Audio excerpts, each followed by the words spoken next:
കനവിൻ പാതയിൽ എത്ര ദിനങ്ങൾ നോക്കിയിരുന്നു എന്റെ പൂമുഖത്തിൽ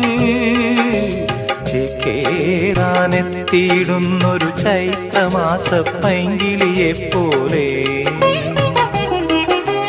വന്നവൾ മനസ്സിൽ പകർന്നു പ്രണയമാം തേനോലും മൊഴിയും ഓർമ്മകൾ കൂടിടും ഈ നിമിഷം ധന്യം. ഏതോ കിളിനാദമെൻ കരളിൽ മധുമാരി പെയ്തു ആരാഗമാധുരി ഞാൻ നുകർന്നു അതിലൂറും മന്ത്രമാം ശ്രുതിയിൽ അറിയാതെ പാടി പാടി പാടി